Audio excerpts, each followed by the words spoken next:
It's chaos. It's a different type of Sunday scary. It's your newest obsession. It's Dirty Driving, a Formula One podcast. We're the Hornsby sisters. I'm Katie. And I'm Megan.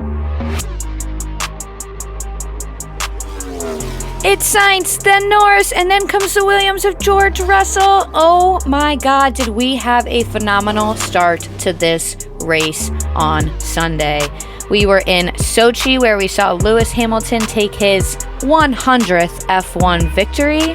We saw a heartbreak for Lando Norris, and even better yet, we saw brave moves, late rain, and huge gambles that were taken from every single driver and constructor on the grid.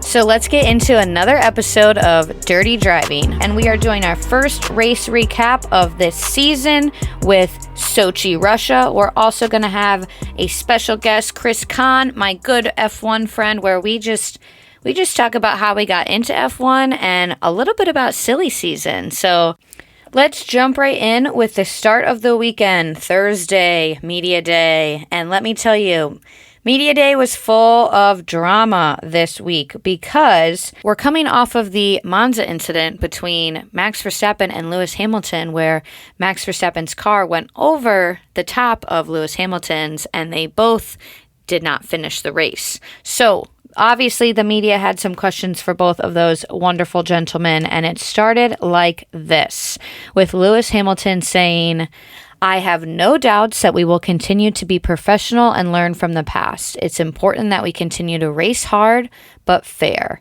And that's what he said in response to being asked about the pressure that Max must be facing dealing with this intense race to the Drivers' Championship win. And when Max was asked to comment about Lewis's response, he ironically stated, "Yeah, I am so nervous I can barely sleep. I mean, it's so horrible to fight for a title. I really hate it." He went on to say, "These comments, it just shows you that he doesn't really know me, which is fine. I also don't need to know him, how he is.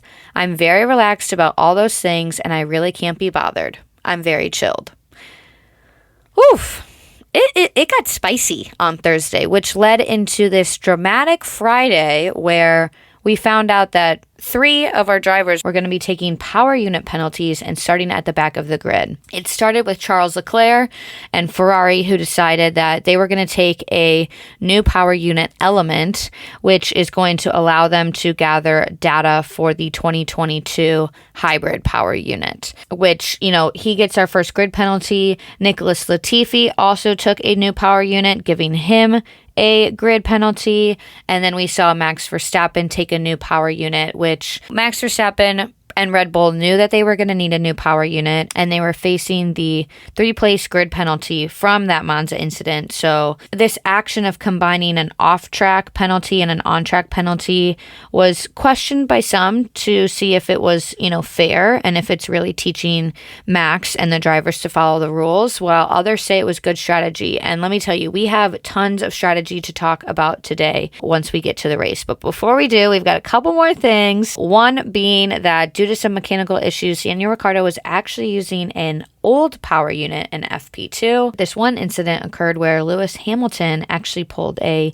Lance Stroll and bumped into his front jackman. And if you're unaware about what a jackman is, during a pit stop, the car obviously has to be jacked up so the tires can be taken off and removed. And there's a jackman at the front and the rear of the car. And due to some braking issues, Lewis came in a little too hot, bumped him, he fell. Luckily, all is okay.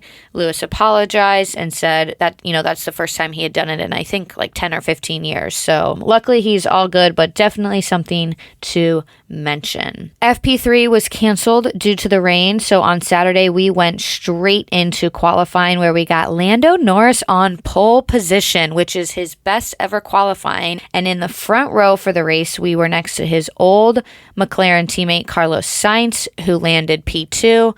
Also his best qualifying finish. And so those two made up the front row of the race. George Russell gambled huge in Q3 and signaled pretty much everyone on the grid that it was time to switch tires over to slicks because it was getting too wet. With Mercedes, we saw a little bit too late of a reaction, and Lewis Hamilton actually hit the pit lane entry wall on the way in, damaging his front wing and preventing his teammate Valtteri Bottas from coming in to change tires as well. So it basically just delayed the drivers and they weren't able to get slicks on as quick, and so they ended up in P4 for Lewis and P7 for Valtteri. So before we get into the race itself, I want to talk about how winning a Grand Prix is basically like winning a game of chess. And I'm not that great at chess, and I think I would be pretty decent at winning a Grand Prix, but we're not probably going to get an answer to that anytime soon.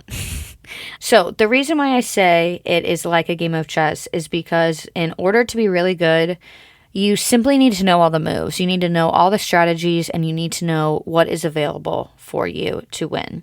Just like chess, Formula One isn't just moving the pieces or driving around the track. It's having this pocket full of strategies that you're able to like whip out and adapt to no matter what happens. And that was thoroughly needed on Sunday during our Grand Prix because it was a wet race. And let me tell you, wet races are crazy. I mean, just this year in Spa, we saw that the race was canceled. We had our shortest race of the year, and going into a wet race, you have to have even more strategy than you do, going into a regular dry race. And when we talk about strategies, it comes down to a couple different things. One of them is pit stops. Is it going to be a 1-stop? Is it going to be a 2-stop? Are we going to pit early? Are we going to pit late? Another one that you got to think about is what tires are we using? Are we going to start with hard or medium? Are we ending with soft? And then, again, this weekend, what if it's wet? Are we staying on our slicks? Are we going our intermediates? All of these questions get asked and reviewed for hours before we get into the race. In addition, the teams have to think about what is their initial plan of attack. For Carlos Sainz in second place, is he going to the left? Is he going to try to get ahead of Lando Norris before lap 1? When is he going to make his move? And then finally, we saw, especially with this weekend, we've got all these pre-race penalties. And we actually had another driver decide to upgrade their power unit, which was Valtteri Bottas. It was questioned with maybe Bottas taking a power unit and starting near the back of the grid. Would he be able to hold up Max so that Lewis could focus on getting his 100th win? As we saw, he did not do such a great job on holding Max up, but Lewis still got the win. Basically, the winners and losers of this race came down to one piece of strategy and one piece of strategy alone. And it all came down to the last 5 laps of this race. The last 5 laps made or break whether or not you are a winner or a loser in Sochi. And every team responded differently. So we're going to jump into Ferrari, who had a winner in Carlos Sainz and a loser in Charles Leclerc. And the reason behind that is, again, based on the timing and the reactive strategy that Carlos Sainz had when it came to switching his tires over. He was one of the first ones to do it, and his tire management the whole race, in addition to, that switch, allowed him to take P3. And if you would have asked me at the beginning of this weekend if I thought Sainz was going to take a podium, I would have said no. That was kind of out of nowhere. I really thought he was starting P2, but with Ferrari's car really still not being up to Ferrari standard, I thought McLaren and Mercedes were going to beat him out. And Red Bull. So I'm really excited for him that he got yet another podium this year. He is performing so well at Ferrari. Which leads us to his teammate, Charles Leclerc, who was one of the ones to start at the back of the grid. And that, compounded with his late movement to his inter tires, simply left him sliding all over the place, which then he slipped out of the points and landed in P16, which does not prove to be great points. It proves to be actually no points for the Ferrari constructors fight for third place against McLaren. And this brings us into something that is, I think, very unique to Formula One. I'm not sure if any other sport has circumstances that allow for listening into the strategy that other teams are taking. Cheating and this ability to listen in to the other strategies is basically sanctioned and institutionalized. We saw a little mishap happen. Daniel Ricciardo was in third and Lewis Hamilton was right behind him. It was about that point in the race where some pit stops are about to occur. So we see Mercedes pit crew emerge from the garage and they're saying, hey, we're going to pit box to Lewis. And so McLaren's like, okay, this is our time. This is our time to pit so that Daniel has a chance of still being ahead of Lewis after the tire switch. And what happened was Daniel comes in and Lewis is nowhere to be found in the pit lane. He's still out on the track. So it was kind of like a fake out. And I don't know if it was intentional by Mercedes or what, but at the end of Daniel Ricciardo's pit stop, he came out behind Lewis Hamilton. However, Daniel did a phenomenal job and switched over to the inter tires at the perfect time and landed with a P4 finish. And I think if it was not for that, fake out and him going in, and then during that pit stop, he actually had, a long stop pit stop, which was unfortunate, and it probably cost him a podium. I really could have seen him being in P3 if not for that fake out and that long pit stop. So our loser of McLaren, which ties in with our winner of Lewis Hamilton, is basically this whole thing again that came down to choosing the right tires within the last 5 laps of the race. So let me set the scene for you. Let me paint you a picture of what was going on. Lando Norris, absolute beast, commanding the race. He led for 30 laps with Lewis Hamilton at his rear for most of them. And he did a phenomenal job, but ultimately he lost out on his first ever win due to making a call and basically dismissing his team's suggestion to come in and switch to inters. So Valtteri Bottas from Mercedes kind of cued to everyone like, hey, the rain is starting again. I'm ready to switch to inters, which then caused Mercedes to have Lewis Hamilton come in and pit and put inters on. And at first, Lewis was like, no, I don't want to. I'm not ready yet. But Valtteri was on the other side of the circuit and saying like, hey, it's wet. The rain's here. It's time to make the switch. So Lewis originally denies, and so does Lando. Lando's like, no, I'm not coming in. And Lando's doing, I get it. Lando doesn't want to lose his place. He doesn't want to let Lewis get in front of him because I think if Lewis got in front of Lando, I'm not sure the McLaren could have beat out the Mercedes. A lap or two more goes by, and Mercedes is like, no, Lewis, get in here. So Lewis goes in and switches to the inter tires, the intermediate tires, and Lando says, nope, I'm not coming in, and basically dismisses the decision. And so we see Lando slipping and sliding all over the track, and eventually he slides off. Lewis comes out with his new tires, takes first place.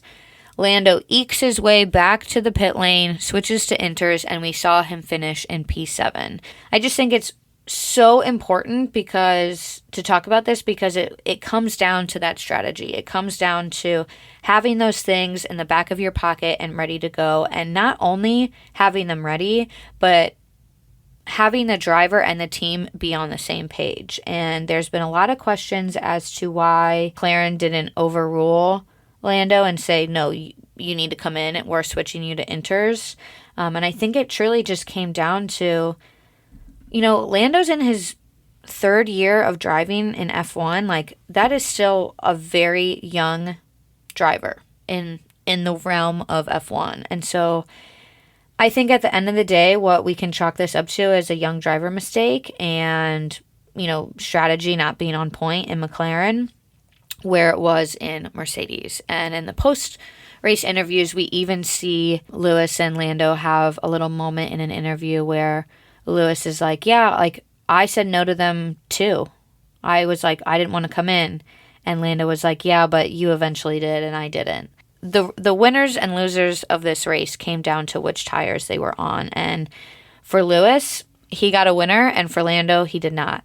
Lewis's teammate, Valtteri, who was, again, the one to warn everybody, ended up in 5th place. He switched his tires just after Lewis, and he did a decent job of getting up there and getting some good points for Mercedes.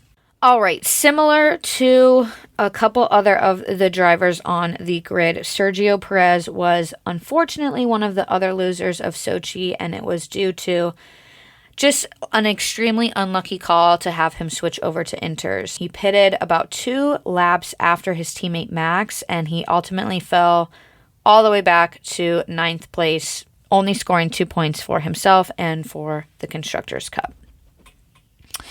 Which allows us to finally talk about the ultimate winner of Sochi, which was Max Verstappen, because Max, even with his grid penalty, even with his power unit change and starting in 20th, battled his way up to 2nd place. He did a phenomenal drive. He probably should have won Driver of the Day. Lando won Driver of the Day. That's a fan vote. But Max really showed that he knew what he was doing, that Red Bull knew what they were doing, and their strategy was on point. He was 7th when that last-minute rain hit, and he made the quick switch to his intermediate tires, and he battled his way from 7th to 2nd with 5 laps left. I think that just goes to show you that Max is in it to fight, and Max deserves to be in this fight with Lewis. I think, when you're going up against the greatest of all time, we thought Max was going to win a championship when he was 21. He just turned 24. So I don't know. I just think that when you take a look at his driving and what Red Bull has accomplished, they deserve to be in this fight. They deserve to be in this title fight. And I'm excited to see where the season goes with the two of them. I simply have to talk about our Fernando Alonso, who knew exactly what he was doing, and maybe that's because he's a veteran of the sport, and he got on his Inters pretty early, and he took his best finish for this season, for the 2021 season, in 6th place. And then, another heartbreak, Antonio Giovinazzi of Alfa Romeo did not have a radio the whole entire race, and that's one of the most important things, to be able to communicate with your team, to figure out when we're going to pit, what tires we're using, what the conditions of the track are, what the people on the pit wall can see.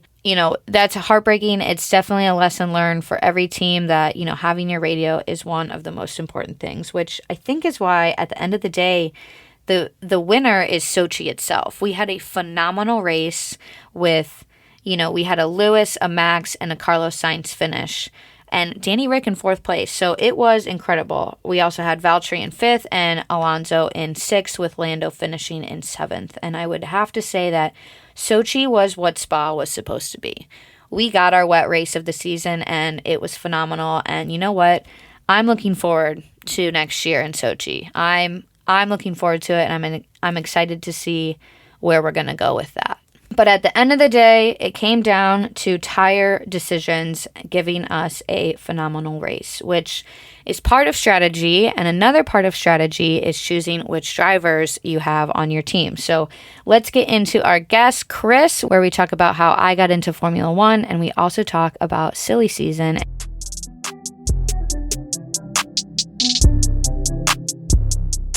If you don't know what silly season is, it is the time period of the season where drivers and constructors are announcing who they're going to race for next year and who's going to be racing for them.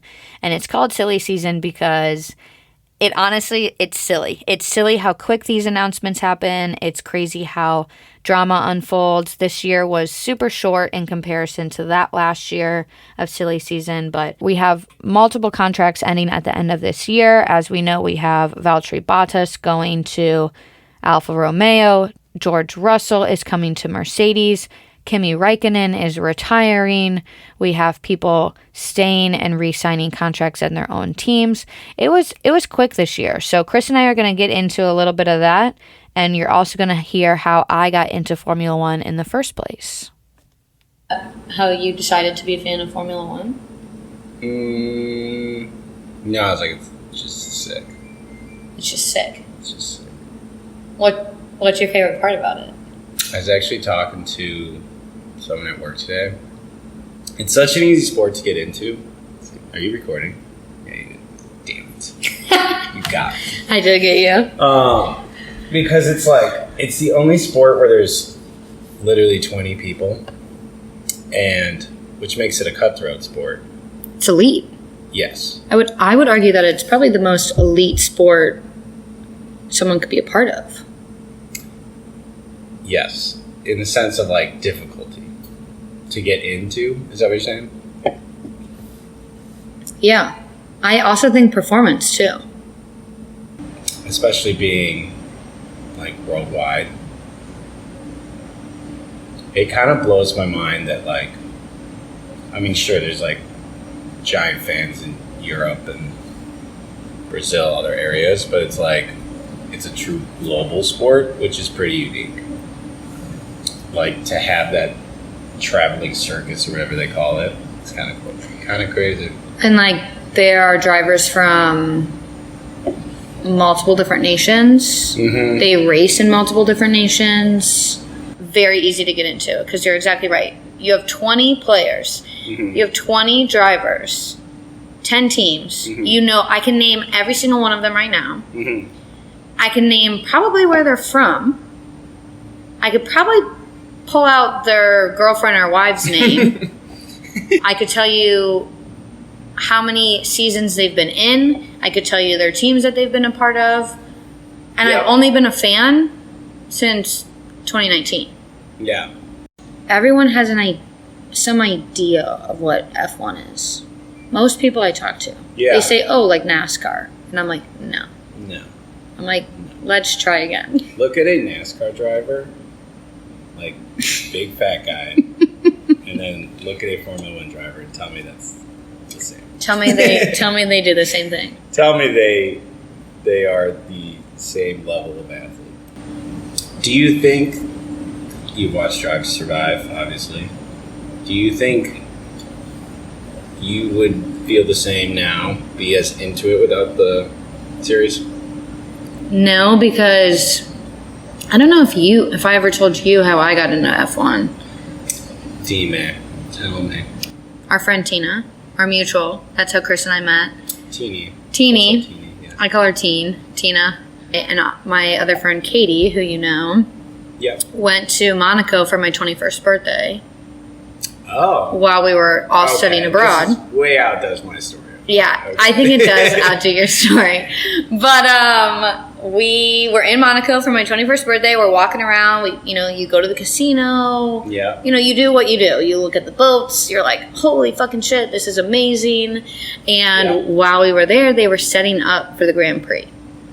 And I obviously, like, when you think Monaco, I think the first thing you think is the car race, like the Grand Yeah. Prix. Like, everyone knows that. It's a celebrity one. Even if you It's, don't know, you know it. yeah, Like, you think of it. you know it. Like, It's in it's Iron so- Man 2. It's in Cars 2. Like, I'm Okay. sure there's a bunch of other movies that, I know what this is. And I took a picture of it, like, of the grandstand, like, right in the bay. Mm-hmm. Got back to our little Airbnb that night, and everybody's passed out, ready. And I'm like, Googling Formula One. I'm like, tell me everything there is to know about it. Yeah. I find Drive to Survive. And only one season was out because this was in 2019. So the first season about the 2018 season was out. And I stayed up all night. It's my birthday weekend. We have plans the next day. I don't care. I found Formula One and I am invested. I binge watch the whole season. And the next morning, I'm like, we have to get a cappuccino. Like, I'm not going to make it, everybody. I took a nap on the beach the next day. But since that moment, I fell in love. So you just like had the bug, I but didn't know. I didn't know. You're like, it's just something cool. And like, I've been a then fan of you other got it. sports. Sport, like I had with, like how I am with F1. Mm-hmm. The races are at 8 a.m. here. Yeah. I'm awake for those. Mm-hmm. It's rare that I sleep through one of those. So you didn't have like it literally just came to you. It's not like someone was like, oh, you should like check this out, No, or you should watch the 21st series or something.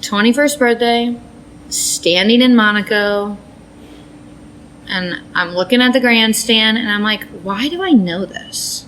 It's because, like I said, everyone kind of knows, like, Monaco Grand Prix. Like, I feel like... Were people driving on the street? Like, I'm trying to paint the picture. Like, was it like... I think it was 2 weekends before. Okay. Because I immediately looked it up. Standing on the street, right. I was like, when's the race? I'm like, is it tomorrow? Because I will be here. And I honestly thought about coming back. So where were you, like... We stayed in Nice. Yeah. Oh, so you took like... And then we took the train in... It's like, what is it? Like 20 minutes? 30 minutes? From Nice to Monaco? Yeah. Yeah. I also went to Nice, and I did not take the train. But I didn't know anything about it at the time. Yeah. Yeah. And it came to me. That's kind of nuts. And here I am. So you watched all of season 1? I watched all of season 1, and then the 2019 season was going on. Mm-hmm. So I hopped on like F1 Twitter. I started following some of the drivers. Obviously, my favorites at the time, Daniel Ricciardo. Has it changed? Your favorites? For sure. Okay, take us back to 2019. Okay, 2019. Your freshman year. Who is my freshman year? My freshman year in Formula One. Who is the hierarchy? What is the... Loved Danny Rick, starting off. Okay. I mean, it's hard not to. Mm-hmm. Netflix does such a great job telling that story. And yeah, we all know they add drama to it. They have to. They're here to sell the story. Yeah. Sorry, everybody, but welcome to showbiz, I should say. Yeah. So, immediately fell in love with this character. I've never seen someone as authentic as him. Mm-hmm. And he's goofy, and I love that. You know me, I'm... Yeah. Max at the beginning. And everyone I talk to is like, yeah, Max didn't like him. And I tell them, I say, keep watching. Because I've gotten a lot of my friends since then hooked on F1 or Drive to Survive. 2 of my friends right now are watching it. And I just so happen to show up when it's on. So I sit and watch with them, and they're like, we don't like Max. And I'm like, you need to wait. Mm-hmm. You have to remember that he's 19 years old, 18 years old. Yeah. Like, they don't know better. With all the talk. And plus, I think, like, the show might have amplified what was going on with the Danny Rick, Max Verstappen, Red Bull. They needed a bad guy. He needs a complicated figure. Yeah. Who's matured a lot in the last...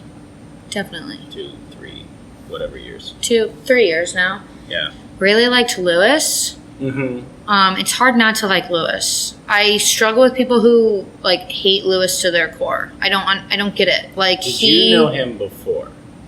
I knew his name because I feel like he gets, or because they cover him less, in like season 1. I also think Mercedes was like, we're keeping our doors closed. Yeah, them and Ferrari really. Yes. Or pretentious. And that's another question some of my friends asked. They're like, why haven't we seen anything about Mercedes and Ferrari? I'm like, patience. Yeah. From when I started watching F1 and talking about it with people, because like my friend Daniel actually calls me. Daniel Ricciardo. Yeah, I wish. My other friend Daniel calls me used to call me a closeted F1 fan. Okay. Because I didn't really talk about it the first year. And here we are doing a podcast. About it. And I think it was because like I wanted to learn as much as I could. Yeah. Or I was just so intrigued about like educating myself on it that when I finally started to share, I've gotten my sister, my mom, numerous friends that I've gotten involved into it. And then I started making connections of like, oh yeah, like I love Formula One. And Tina was like, my friend Chris, who I obviously know your name, also likes Formula One. Yeah. And so when I saw that like other people in my life were intrigued about it and how easy it was for them to catch on, I was like, that's when I got the idea of doing this podcast. We have like 1, now 2 opportunities in a year to go, and it is expensive. Yeah. Just to be there in a practice session or whatever. Do you think that's the main factor though? No. Yeah. I think it's definitely a speed bump. Mm-hmm. A hurdle, I should say. No, I should keep it speed bump. Yeah. We'll keep it cars. It's a curb. It's a curb. One of those It's definitely something that I think needs to change. But I think what really needs to change first is that we need publicity and more interest in the U.S. Mainly, but also just among young fans. Most of the commentators are in their 30s, 40s, 50s, which is wonderful because they have been in this sport, they've been a fan, they've been a commentator forever. Yeah. But there's no one talking about it in the lens of, hey, we're young fans, we love this, we want to build a community. We don't, like, you'll never hear me say, oh my God, I hate this driver. Yeah. I like all of them. Some weekends, some of them piss me off. Let me tell you. But I'm never going to hate them. Yeah. I will never, Yeah. That's just silly. Let's talk about silly season. All the drama has happened in, 5 days? 4 days? Yeah. It feels like it. It feels like 24 hours. It's just seriously. Overwhelming. I feel like last year, the 2020 season, the COVID season, silly season was forever. I remember F1, the Instagram account, posted the map multiple times of who was going to be in what seat next year. Oh yeah. And I know last year we had question marks. Yeah, and I know last year we had a lot of contracts coming to an end and 1 year contracts coming to an end with rookies. Yeah. So we had a couple more open seats, but I feel like these seats this year got snatched up quick. Yeah. And have been rumored for a long time. Yeah.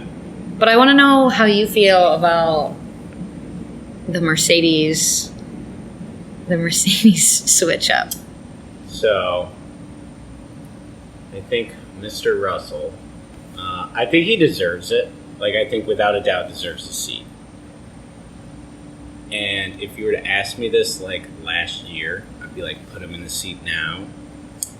But I do feel bad for Bottas. Valtteri What is the correct way to Bottas. say it? Because I say it differently every time. I do too. I say Bottas because it's funny. Bottas.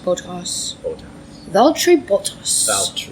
Valtteri. I do kind of feel bad for him because I'm he's just a weird dude, but he's a good guy. He's a Finn. And he's consistent. He is consistent. And I think what a lot of people underestimate about him is his mental strength.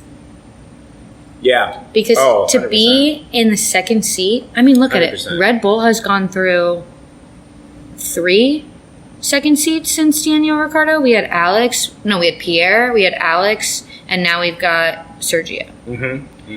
And this is the first time we've seen a second seat Red Bull be able to compete with Max. Yeah. And so to be second seat to a 7-time world champion, I think he's probably one of the strongest, mentally probably one of the strongest drivers out there. I think so too. But at the same time, I'm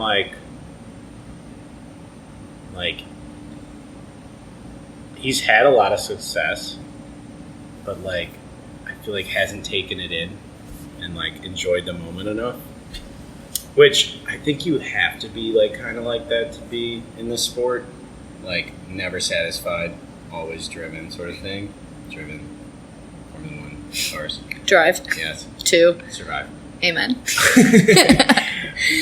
But that's where my heart aches for him. I'm you're good. You're good. You had I'm not saying his career's over, because obviously it's not. But at that level, I think he did an incredible job. So I'm sad to see him leave because, I think the politics of the sport got to him. Without his control. It just kind of happened. So it's bittersweet. I think he got comfortable being the second seat. You think so? I think so. And again, we don't know. We've never been to a race. Yeah. We've never met these people. Yeah. But from what I've read, what I've seen, what I've digested, what I've marinated on, and again, like, it could just be, like, his culture. It could be, think about Kimmy. Yeah. They're both Finns. Yeah. They are definitely from a different, like, look at them and then look at Danny Rick. Yeah. Yeah. We love them both equally. Yeah. I love them all equally. Again, some days they piss me off. But I think he got comfortable being the second seat. But, like, I just keep thinking I would be like, this is awesome. I'm just along for the ride. Yeah. Ride. Okay. All right. Ride. Drive. 2. Survive. Amen. If you didn't know, that's what we're talking about. Yeah, I don't know. It's hard to... Like, I don't have that mentality of a premier athlete, obviously. So, like... Oh, you don't? I'm not a top caliber athlete. No. I'm not either, though. But yeah. I don't know. I feel like he did not enjoy... Or maybe he just doesn't express, like, the highs. Yeah. As much, but... Do you think George is going to be able to compete with Lewis? Yeah. Yeah.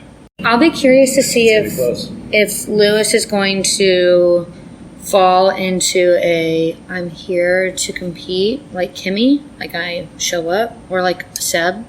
I don't even think we've talked about Seb yet. We have not. But we'll have a whole episode on Seb. I think Lewis is too... I think Lewis is like... He's in a different mindset of... I think he's like... Striving for perfection. I'm going to get a couple more. And then I think I'm going to, like, gracefully bow out. I think if Pierre has another winning season next year that he is having this season, he's showing top results in a gosh darn Alpha Tauri. Underrated. Yuki. We're trying all the... Yuki's cute. I like Yuki. I'm excited. I'm very indifferent. I'm indifferent. I need to see more. Yeah, I mean... I have no idea what's going on with him. I was very excited when he joined. I was too. And, like, it's been very average. I don't know. I'm so indifferent I cannot go one way or the other. I'd like to see more. Nikita? Do I dare? Yeah, we'll go there. We'll go there. Maybe it's just an incredible PR team. It could be. But I think he's mature. Maybe I'm a sucker for the PR, but... Okay. Again, I give everyone a little, whatever. It's your rookie season. It's post-COVID. Yeah. We're not really in the real world still. Yeah. But, like, when you look at other people's rookie seasons... Oh, wait, are we saying... I'm saying... I'm completely changed gears on you. I am sorry, but I'm saying that Yuki... Oh, okay, back to Yuki. Nikita. Okay. Have a lot to prove to us next year.